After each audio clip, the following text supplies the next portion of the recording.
Pronto, então nós estamos começando, né, esse webinário. Nós vamos ter a oportunidade aí de ouvir primeiro da Adriana, da doutora Adriana Gomes, e também depois fazer perguntas, trocar um pouquinho, porque esse é um assunto do sono, distúrbio de sono em Anjuma, é um assunto assim que inquieta muitas famílias, né? Que é uma questão assim que dificulta muito a qualidade de vida de tantas famílias e que eu sinto assim que é muito importante essa troca, essa experiência de cada um, o que tem dado certo, o que não tem dado certo, o que já tentou, porque embora todos tenham anjo, mas cada um é um, né? Então não tem uma fórmula pronta, a gente vai ter que mesmo ir entendendo qual que é a nossa realidade do nosso filho e ao mesmo tempo aproveitar da oportunidade de ouvir outras experiências e de ouvir principalmente quem tem pesquisa a respeito, quem tem um estudo a respeito, quem tem contato com vários outros pacientes, né, como é o caso da Adriana, para a gente poder, então, tentar acertar mais rápido, né? Para melhorar esse aspecto logo. Tá bem? Então, com você, Adriana, fique à vontade.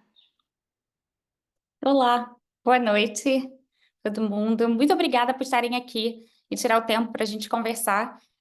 O objetivo de hoje é a gente tocar um pouquinho no assunto sono. E como eu estava comentando com quem já estava online, eu dei essa apresentação no ano passado na FES, na Flórida, para a parte científica. Então, tem dados científicos que a gente coletou desde 2006 e eu vou apresentar esses dados. Eu vou começar falando um pouquinho da Angelman Syndrome, da síndrome de Angelman, mas assim, de vez em quando vocês vão ver que eu vou entrar um pouquinho mais a fundo na parte médica e científica, mas eu vou tentar fazer de maneira que todo mundo entenda. Não tem problema em interromper se vocês não entenderem o que eu estou falando, se eu estou entrando demais no assunto, não tem problema nenhum. Só vocês me falarem, pode levantar a mão, pode começar a falar. Não tem problema. Eu queria que a gente tentasse se sentir assim pertinho, apesar dessa distância toda, para que a gente faça esse contato entre a gente e que eu consiga trazer realmente alguma coisa que faça diferença na vida de vocês, de alguma maneira. Eu vou começar falando da síndrome de Angelman, porque assim, diversas partes no final da apresentação, eu vou toda hora mencionar algum subtipo, então eu queria que todo mundo estivesse entendendo o que eu estou falando. Então, assim, eu assim, acho que a maioria já deve saber muito sobre esse assunto, mas eu vou dar uma pincelada para galerinha nova que deve estar chegando por aí, tá? É, é isso. Alguma coisa em específico que alguém queira falar agora? Alguém quer dar um oi? Não? Vamos embora. Bom, então, o que é a síndrome de Angelman? Acho que todo mundo já sabe, né? Neurodesenvolvimento atrasado, um transtorno grave com deficiência intelectual que não tem regressão. A gente sabe aí que, infelizmente, a expressão de linguagem é muito pouca, e a gente vê muito atraso na parte motora, né? Com ataxia, convulsão, distúrbio de sono, microcefalia e baixa estatura leve. E aí, olha que interessante como que o sono já entrou como uma das características da síndrome já desde quando o Dr. Angelman descreveu a síndrome, né? Como que foi fácil de perceber que isso era uma coisa muito diferente e particular da síndrome de Angelman. A parte de comportamental, né, com predisposição feliz, o riso fácil, e eu brinco aqui que todas as vezes no meu consultório que vem gente para a gente decidir se a gente vai testar para Angelman ou não, que se a criança for a favorita na escola, a suspeita aumenta por conta de todo esse sorriso e a gargalhada e os abraços das crianças com síndrome de Angelman. O fascínio pela água também é uma coisa muito interessante. Não é totalmente particular da síndrome, mas é muito comum. A ansiedade, que agora virou uma coisa que está todo mundo conversando muito, e o qual que é importante a gente entender que, como eles têm muita dificuldade de se comunicar, e a possibilidade deles entenderem muito mais do que eles conseguem expressar, como que a ansiedade tem um papel na vida das nossas crianças com Angelman. um comportamento de buscar atenção, principalmente de quem cuida deles, e o comportamento agressivo, que na maioria das vezes é tentando evitar alguma coisa que eles não querem, é tentando mostrar algum tipo de dor, é tentando mostrar que a ansiedade tomou conta, né? É, e lembrar que a síndrome de Angelman está dentro de um espectro, e isso significa que nem todas as crianças vão mostrar todas as coisas que estão acontecendo. E que são características da síndrome, né? Pode ser que vão apresentar no momento, mas que vão controlar no futuro, ou ao contrário, que não apresentam agora problema de sono, mas infelizmente em algum momento vão apresentar. A gente sabe que a síndrome de Angelman é uma doença rara, e a prevalência está estimando aí 1 em cada 20 ou 50 mil. Então, o que é o lado ruim, muito ruim disso, é a dificuldade de você encontrar pessoas que realmente têm exposição e que conhecem a síndrome de Angelman. Então, eu tenho, assim, muito prazer e honra em dizer que eu já vi muitas crianças, mas não se compara como tratar uma asma, né? Então, a dificuldade de você estar participando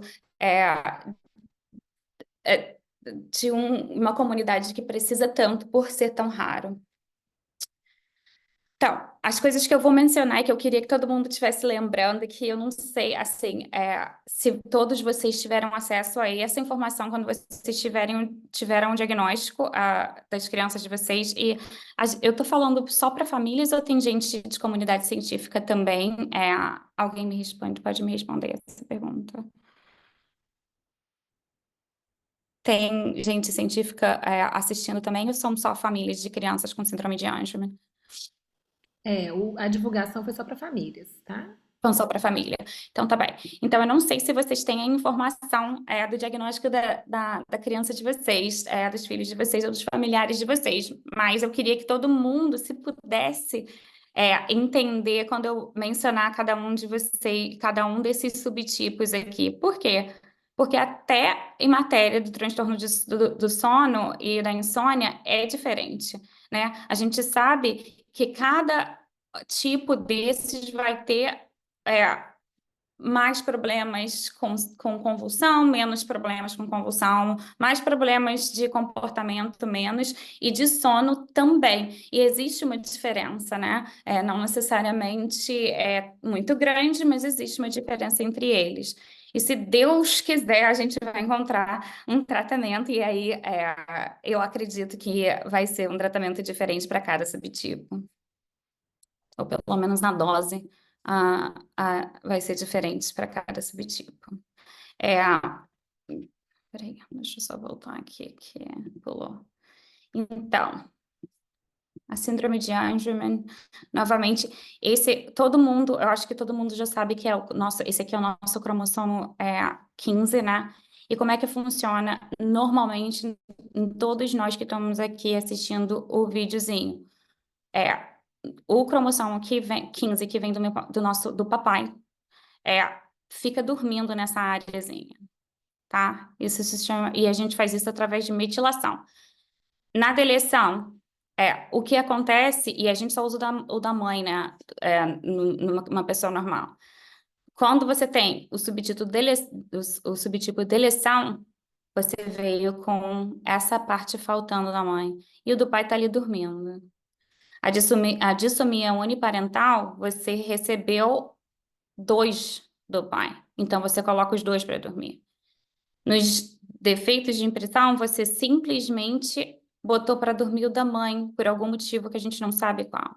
E a mutação você recebeu da mãe, mas infelizmente esse gene veio, o BE3A veio com defeito. Tá? Então, quando eu mencionar, eu espero que vocês tenham acesso a isso das crianças de vocês e saibam um pouquinho da diferença entre cada um deles. Bom, o que a gente sabe, então, de distúrbio de sono? É muito comum e muito descrita na literatura médica. Muito, tanto que, assim, vários estudos iniciaram tentando entender o porquê que isso acontece na síndrome de Angelman. Não só a dificuldade de cair no sono, mas por que que que as crianças acordam tanto no meio da noite e por que que não precisam, entre aspas, dormir tanto. Existe a hipótese de que uma criança ou um indivíduo com o diagnóstico de síndrome de Angelman não precisa da mesma quantidade de horas do que uma pessoa normal. Isso é uma hipótese. Não é comprovado, existem dados que não são possíveis de determinar se isso realmente é real. E eu vou mostrar que os nossos foram um pouco diferentes também. Existem algumas pessoas que falam que o distúrbio tem origem na incapacidade da criança com síndrome de Angelman de entender o ciclo circadiano, quando é noite e quando é dia, mas isso não explicaria o porquê que não necessariamente todos os indivíduos vão apresentar sono no dia seguinte de uma noite muito mal dormida. E existe também uma outra hipótese de uma outra proteína que pode ser o grande causador dos problemas de sono. Então, o que aconteceu? Todo mundo percebeu, vários estudos saíram, e quando o estudo de doença natural, que é o que eu trabalho, a gente resolveu perguntar para os pais o quanto que isso era importante. E a gente percebeu que a falta de sono era um dos maiores problemas para os pais e para as famílias. Não só as convulsões, não só os problemas de comportamento e a falta de comunicação, mas como que a falta de sono, tanto do indivíduo com síndrome de Angelman, como da família em volta, tem um impacto na qualidade de vida dos familiares das crianças com síndrome de Angelman. E aí, alguns desses estudos começaram a procurar o que as pessoas estavam fazendo para lidar, o que as famílias estavam fazendo para lidar com o problema de sono. E o mais interessante é que esse é um estudo da Austrália, e eles colocaram várias coisas que as pessoas estavam tentando fazer para lidar, e você vê que eu até marquei o que melhora realmente o sono, e você vê que, infelizmente, as medidas que melhoraram foi algumas prescrições de medicação, mas ainda só em 70% tiveram uma resposta. E ao longo desse artigo, você vai ver que essa resposta não era tão boa. E a outra coisa que resolveu é dormir junto. Desses que estavam tomando remédio e que relataram melhora, a maioria, mais da metade, estavam fazendo melatonina e óleo de cannabis. Só para vocês saberem. Bom, então o que a gente tentou fazer? A gente voltou, foi lá na pediatria. O que estamos fazendo para sono? Será que a gente pode implementar isso nas crianças com síndrome de Angelman? Quais são as barreiras? E aí a gente descobriu que as crianças também que não têm síndrome de Angelman, mas que têm algum tipo de insônia, quando tem um distúrbio do sono, também tem muita dificuldade de tratar. Existem diversas barreiras para você tratar a insônia, não só no adulto, mas também na criança. Na criança, pior ainda. Na criança que tem atraso, é mais difícil ainda. Quais são as barreiras? O médico tem dificuldade de prescrever uma medicação que não tem tanta experiência assim com as crianças. É o problema das pessoas que estão tratando? Ou é um problema da família que não quer começar a usar uma medicação considerada forte numa criança? Ou não quer misturar essa medicação com a medicação para convulsão? Então, existem várias barreiras e existem várias dificuldades de você tentar resolver o problema do sono. E isso vai gerando muitos obstáculos em entender o que a gente pode fazer para resolver isso. Então, o que a gente fez? A gente foi lá no estudo de história natural e colheu todos os dados que a gente tinha de sono. No nosso estudo da história natural da doença de Angelman síndrome, a gente tem 3 questionários diferentes sobre o sono. E eram super, super longos. Agora são mais curtos. mas são questionários muito longos. Então, eu peguei alguns desses dados para a gente tentar analisar e ver o que que a gente tinha. Mas esses dados são dados desde 2006. E a gente fez análise de dados usando esses estudos. O que que a gente achou? Então, foram 460 crianças que a gente analisou esses dados. Então, é um dado interessante, a gente está bem embasado, a gente tem uma quantidade boa de criança. O defeito de impressão é mais raro, então a gente tinha mesmo assim a gente tinha uma quantidade ok de crianças para analisar o dado. Tá? E o que que a gente encontrou? Que 85% das crianças que têm síndrome de Angelman por deleção disseram sim para a dificuldade de dormir, 91% da dissomia uniparental, e 87% das crianças com mutação. Então, a gente está falando aí, de maneira geral, 90%, né, 87% das crianças com síndrome de Angelman vão apresentar, em algum momento, insônia. E a idade que a insônia começa com isso aqui em anos, né? Então, 1,8 anos. Parece que na dissomia uniparental começa um pouco antes do que na deleção. O que mais que a gente encontrou? Eu dividi por idades para tentar entender se melhorava, né?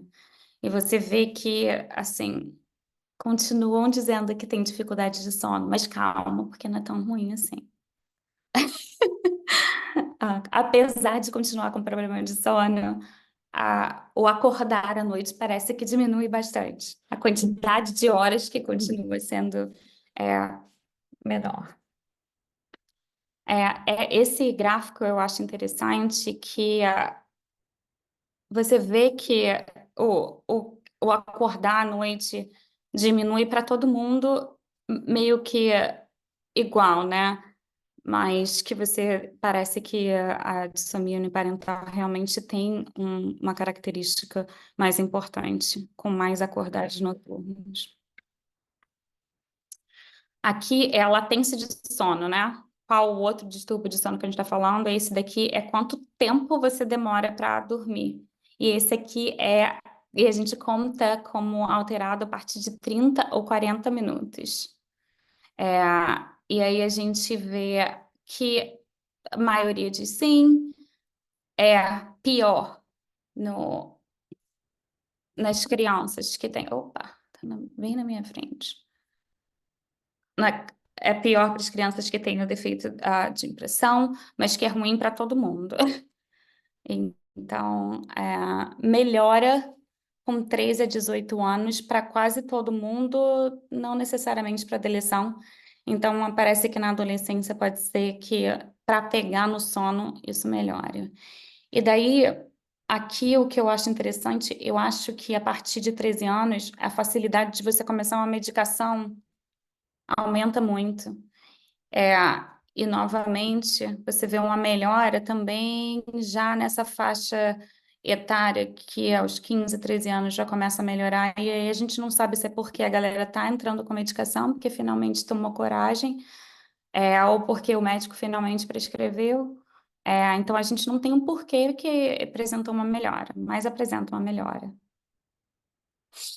E aí, por conta dessa hipótese das crianças não necessitarem mais do sono, eu resolvi tentar voltar numa pergunta que a gente tinha, após uma noite péssima de sono, existe alguma diferença de comportamento para essas crianças? E aí a gente vê que realmente as crianças com deleção, 70% diz que não muda o comportamento delas depois de uma noite de sono. E aí eu me pergunto se a barreira para medicar está aqui, né?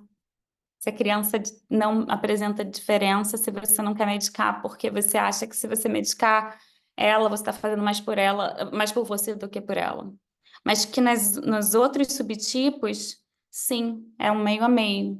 Existe uma alteração de comportamento é, no dia seguinte, depois de uma noite ruim de sono. E a outra coisa que a gente perguntou é a exaustão física.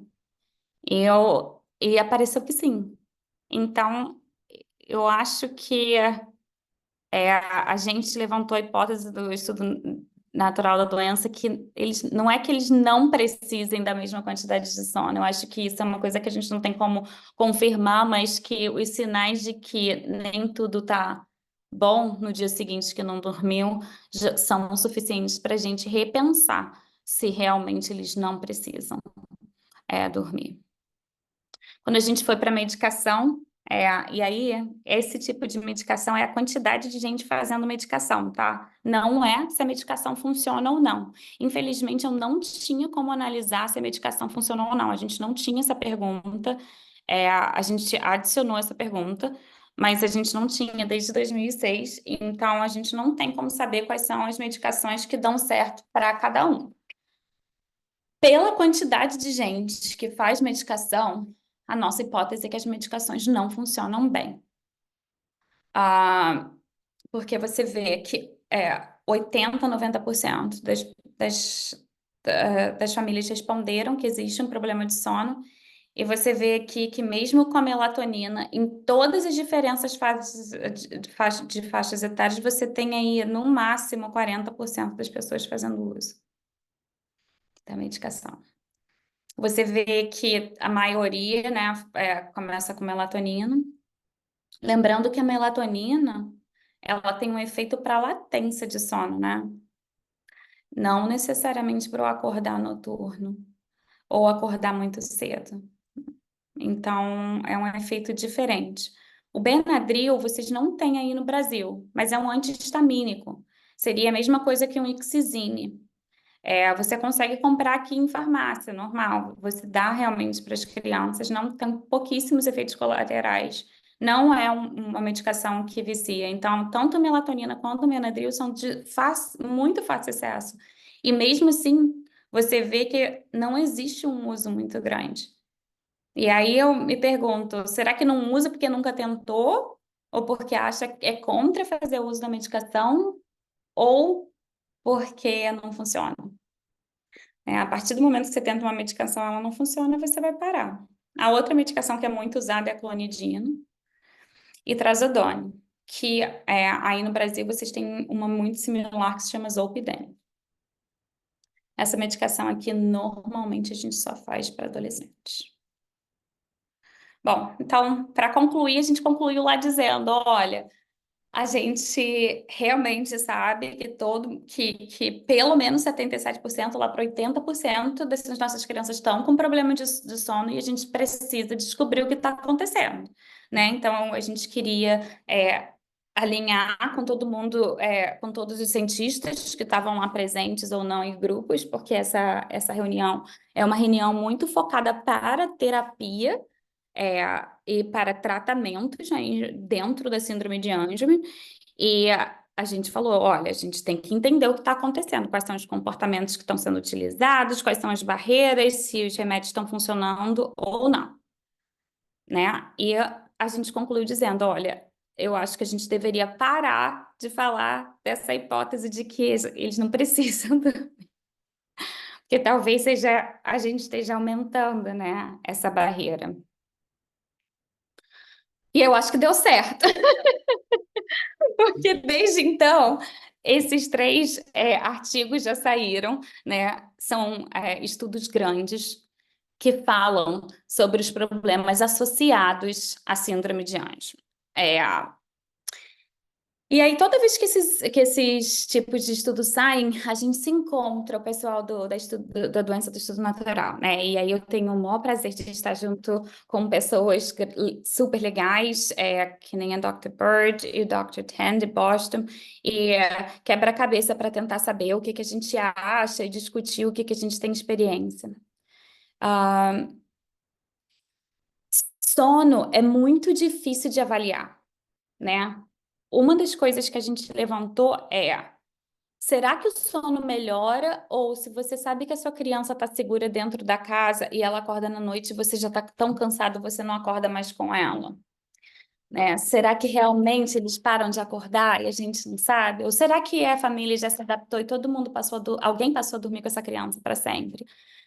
Então, assim, existem tantas coisas que dificultam você entender mais do sono, que infelizmente a gente continua com algumas perguntas, mesmo com tantos estudos. Não, assim, não tantos, mas já estão olhando mais para o estudo. O que é interessante de cada um desses estudos? Um deles bate no foco que é o que a gente faz quando trata, e eu vou começar a falar disso agora. Quais são as primeiras coisas que a gente tem que se perguntar quando o sono estiver muito ruim em casa, tá? Quando a gente está aqui, a gente recebe nossos pacientes, a primeira coisa que a gente tem que pensar é: será que existe algum tipo de convulsão que eu não estou vendo durante o dia ou à noite? O que está acontecendo? Então, a primeira reavaliação com o neurologista é essencial para entender se existe algum tipo de convulsão que está sendo perdida. Outra coisa, tem refluxo? Você está vendo mais a náusea? Você está vendo mais do babar? Existe algum sinal de que o refluxo ou o estômago ou a parte gastrointestinal, de maneira geral, não esteja funcionando bem? Como que está o ritmo intestinal dessa criança?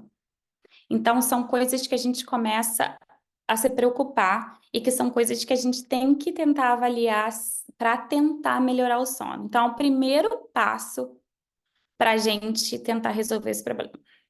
Um dos artigos não achou isso, né? Eles colocam desses artigos recentes que foi dados baseados no Global Registry, eles não encontraram impacto, associação entre gastrointestinal e epilepsia e a piora da insônia. E aí eu acho que eu não sei explicar, a gente não sabe explicar, mas, de maneira geral, é o que a gente consegue fazer e a gente continua recomendando fortemente que todos esses fatores médicos sejam reavaliados quando a insônia estiver apertada. Ansiedade. Existe algum fator que foi modificado em casa, na escola, que pode estar afetando? Existe alguma coisa que pode ser feita para a gente melhorar esse comportamento? Agora, uma outra coisa super importante que eu acho super legal e que muitas vezes as pessoas pulam: ferro. A reposição de ferro para as crianças que tiverem medidas de ferro baixa. Isso foi comprovado que melhora o sono. Não vale a pena você iniciar ferro sem que o ferro esteja baixo. Então, tem que fazer uma avaliação com o médico direitinho para saber se está na hora. Por quê? Quando você inicia a reposição de ferro, você aumenta a chance de constipação. E se tiver constipação, você aumenta a chance de insônia. Então, assim, o caminho é árduo, não é fácil, mas vale a pena fazer a medida de ferro. A outra coisa que é muito interessante é a vitamina B. Vale a pena medir, vale a pena começar, e aí o impacto da vitamina B também em comportamento durante o dia. Então, essas são as duas coisas que eu queria falar. Eu acho que é uma das coisas mais importantes da conduta médica em relação ao sono, a revisão de todos os fatores médicos e do ferro e da vitamina B. A vitamina B tem um lado bom, você pode já começar, não precisa se preocupar se está baixa, não tem problema, você tenta e o organismo da gente bota para fora. O lado ruim é que a vitamina B pode aumentar um pouco da fome. Então, para as crianças que têm a dissomia uniparental, isso pode ser um problema, já que essas crianças têm uma tendência maior à obesidade. Tá bem? Higiene do sono. Quando eu falo de higiene do sono, eu me sinto a pediatra mais distante da realidade. Mas é muito importante falar da higiene do sono. A higiene do sono é essencial para resolver os problemas do sono e toda a literatura médica diz que a higiene do sono é tão importante ou mais que medicamento, né? Porque se você não tiver uma higiene do sono adequada, você não consegue resolver nenhum problema do sono com medicação. A medicação nunca funciona sozinha. Por que que eu falo que eu me sinto mal quando eu falo da higiene do sono? Higiene do sono tem a ver com rotina. E eu sei que é muito difícil você manter a rotina. Quando você tem vários filhos, quando você tem uma vida que caminha e você tem vários problemas acontecendo dentro de casa com uma criança especial. Mas é muito importante tentar. É o primeiro passo, e aí faz parte do caminho, né? A tentativa. Então, algumas coisas que eu tentei colocar aqui de maneira assim mais objetiva para tentar trazer uma coisa prática que as pessoas, que as famílias consigam fazer. A parte de higiene do sono é fácil de vocês encontrarem online todos os passos, todos os detalhes, e aí tem vários detalhes, e aí cada um pode tentar adaptar isso na sua casa. Mas o mais importante de todas as coisas da higiene é horário, sempre no mesmo dia, na mesma hora, todos os dias. Tanto a hora de dormir quanto a hora de acordar. Eu sei, é muito difícil. Chega no fim de semana, quem não gosta de dormir mais um pouco, todo mundo gosta, mas isso faz muita diferença, né? Porque nessa história de você cortar 2 para 5, é muito difícil para quando você já está sem um equilíbrio, tentar voltar a um outro tipo de rotina. Então, você tem 5 dias acordando na mesma hora, aí você vai para a cama no mesmo horário, chega no fim de semana, você tem 2 e está tudo errado. E aí você está muito cansado, totalmente ansioso e a rotina toda se quebrou, né? Então, a outra coisa, o ambiente adequado para dormir. Quando a gente fala de ambiente adequado, o que que eu tô falando? Escurinho, é, sem televisão. E isso é uma diferença muito cultural. É muito comum no Brasil ter televisão em todos os cômodos, eu sei. Bem, ah, não é legal. Não é legal. Eu sinto muito, eu sei que salva vidas, mas a gente tem as telinhas, né? Então, se você tiver que adequar algo do tipo, será que não vale a pena você tentar a telinha ao invés de uma televisão, se você tiver que usar algum dispositivo dentro do quarto, né?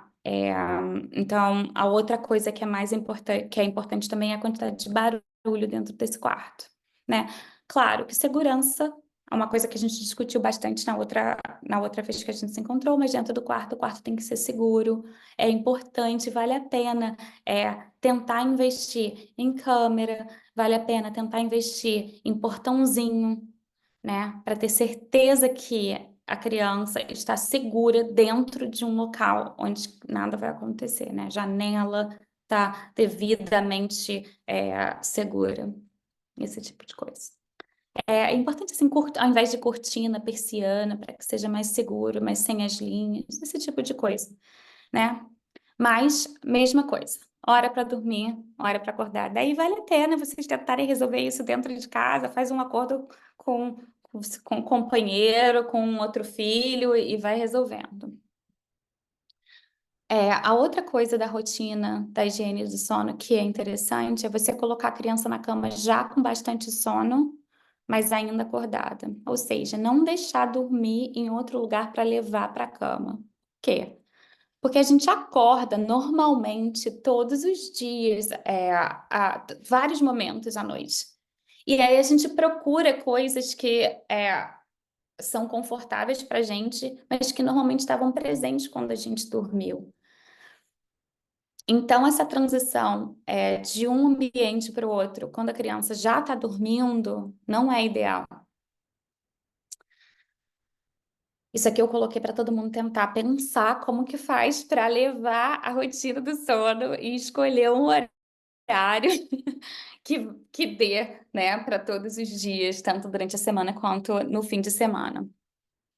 Quanto mais jovem, mais tempo de sono a gente precisa, e seria o ideal, né? E ao longo da vida você vai vendo que vai caindo a sua necessidade de sono. Então, é, escolher aí o que a gente normalmente usa é até 2 anos, 13 horas, né? E depois a gente vai falando das outras horinhas, mas a gente também costuma falar 10 horas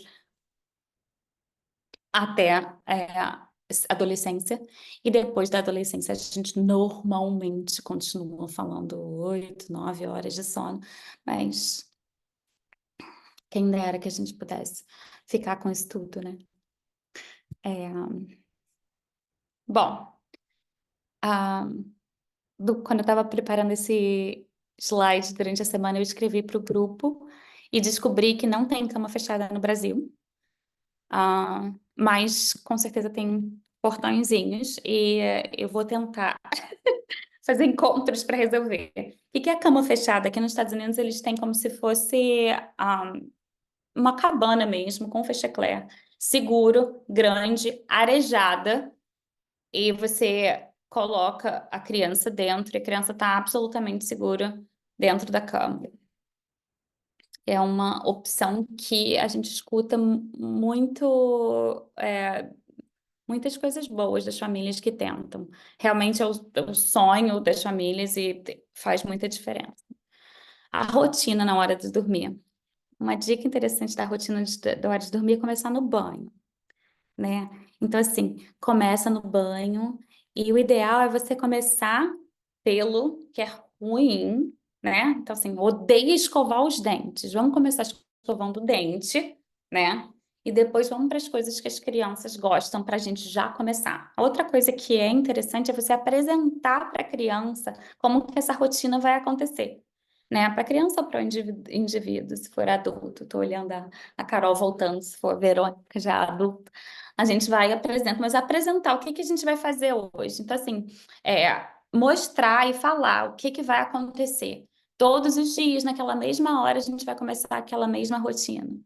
Usar as mesmas músicas, usar as mesmas canções, escolher as mesmas roupinhas, os mesmos livros por um tanto, ou a história que vai tocar, e fazer sempre a mesma coisa, o mesmo caminho pela casa, né? Começar no banheiro, a rotina, começa com a coisa ruim, escova o dente, depois gosta de banho, deixa a criança relaxar um tanto no banho, mas já mostra para ela que depois do banho a gente começa a rotina com a música tal, e daí a gente vai se preparar para deitar na cama, vai contar uma história, eu não sei como vai funcionar, e vai botar para dormir.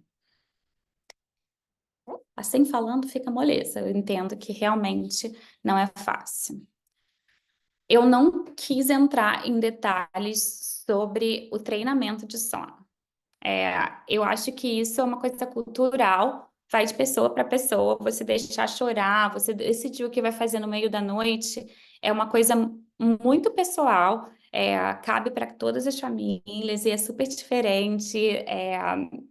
Mas eu acho que vale a pena, dentro da higiene do sono, vocês procurarem ler e discutir em casa o que seria importante e o que seria plausível para vocês fazerem em casa.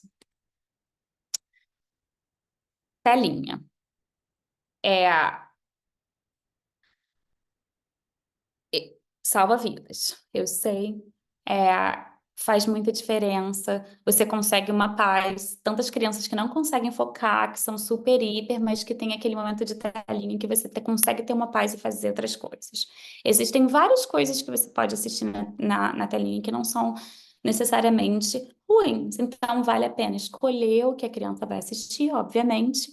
Mas uma coisa que é bem interessante, eu acho que vale super a pena, se for fazer o uso da telinha, é tentar modificar a luz da telinha.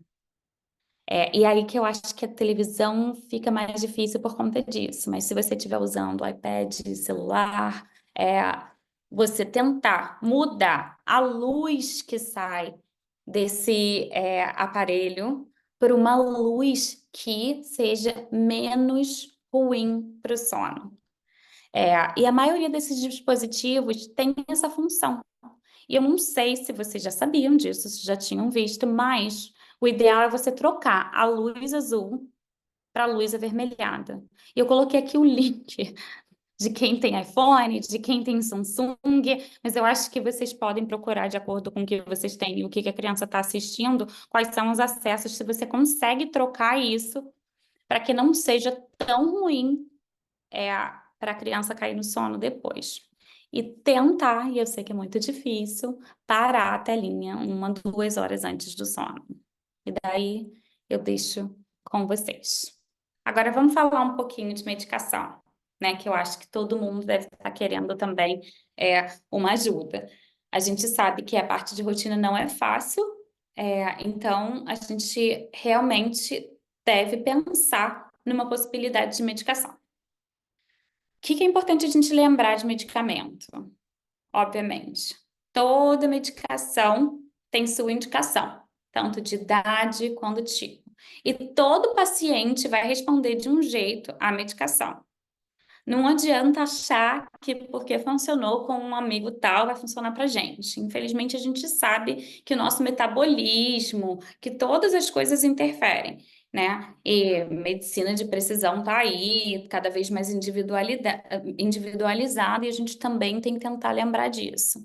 Então, quando a gente vai começar uma medicação, o ideal é que a gente tenha um diário do sono antes de ter começado a medicação, durante o uso da medicação, para a gente entender se realmente ajudou, se melhorou, se não, né? Porque eu acho que uma coisa que acontece muito é a gente começar a medicação nos primeiros 2 meses também, as pessoas acharem que foi ótimo, melhorou muito, e depois dizer que não funciona mais, mas talvez a melhora que aconteceu já virou parte do dia a dia e você continua ainda com algum tipo de problema de sono, mas que é melhor com a medicação do que sem, será? Então, assim, façam antes de começar qualquer medicação um diário, 15 dias.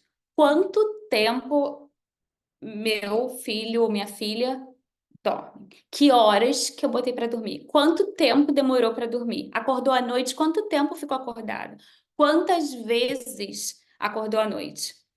De quanto em quanto tempo isso acontece? Né? Tem uma noção, uma ideia de qual grave é o problema de sono. A gente tem relatos e não é incomum. É mais comum nas crianças com dissomia uniparental, mas a gente escuta 3 horas de sono máximo, por anos, anos, anos.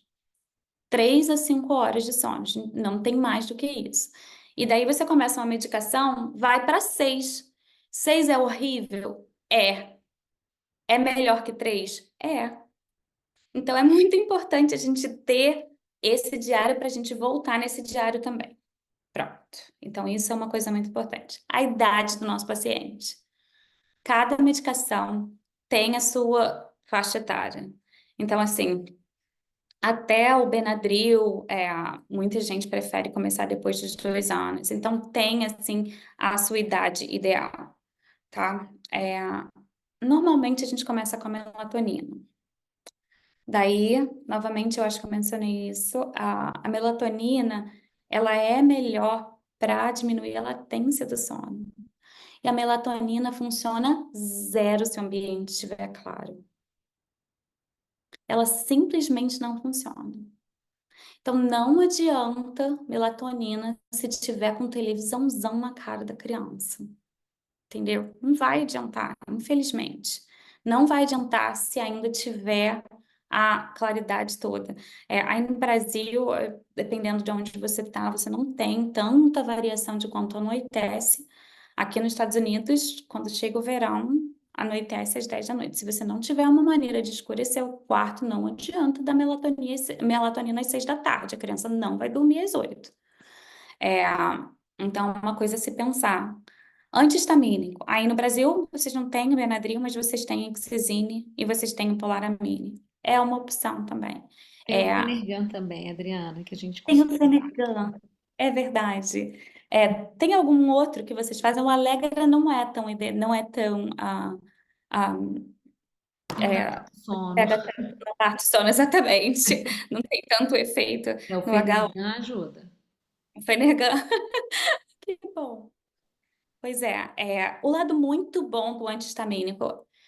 A gente usa anti-histamínico há muitos anos. É uma medicação que a gente conhece. E muitos médicos, mesmo que não tratem insônia, têm abertura e segurança de prescrever e te dar uma dose certa de um anti-histamínico, né? Que é uma doença que é uma medicação para alergia. Então, a gente está acostumado, então vale a pena tentar. Não se esqueçam de fazer o diário do sono e ver o quanto que melhorou, né? E aí o Zolpidem, que é para adolescente. O interessante do Zolpidem, que esses são dos e-drugs, tem a letra Zzinha sempre no nome, por isso que a gente chama de Z. É, ajuda bastante no acordar noturno, né? Se você tiver, principalmente para botar debaixo da língua e voltar a dormir. Na última vez que a gente se encontrou, perguntaram tudo em Leptil, então eu resolvi colocar ali. Eu voltei, a gente não usa nos Estados Unidos, eu não tenho como falar sobre essa droga para vocês. Então, eu já coloquei porque eu acho que as pessoas vão me perguntar sobre isso. É uma droga que não é aprovada aqui nos Estados Unidos, então eles não fazem. Clonidina. Esqueci de colocar aí, mas a clonidina também é uma boa opção. A clonidina você vai precisar de um neurologista para prescrever. É, e os resultados aí variam. Bom, eu vou agradecer agora a galerinha que está por trás de todos esses dados e todos esses aprendizados. Quem não sabe, eu sou eu trabalho direto com a Dr. Bird e eu sou fã número 1 dela. E o Dr. Wen Han, de Boston, que é o cara que está liderando aí o estudo natural da síndrome de Angelman. E eu agradeço a eles porque não tem como você aprender mais sobre uma doença do que encontrando com todas as famílias e conversando sobre toda a historinha de todas essas pessoas, né? E eu também quero agradecer às minhas queridas crianças brasileiras e famílias que participaram do estudo da doença natural, principalmente nesse momento onde as coisas não estavam tão fáceis durante esse estudo. E vou abrir agora, então, para perguntas e discussões, e espero que eu tenha passado alguma coisa que seja útil e nova. Eu queria ter muito mais para oferecer, mas, infelizmente, eu não tenho. E vocês não estão sozinhos, é assim, é uma coisa que eu queria passar. Aqui também está todo mundo tentando resolver o problema de sono das crianças. Não sei se isso ajuda, mas a gente está tentando, a comunidade científica está tentando, e eu queria estar aí para escutar vocês. E é isso.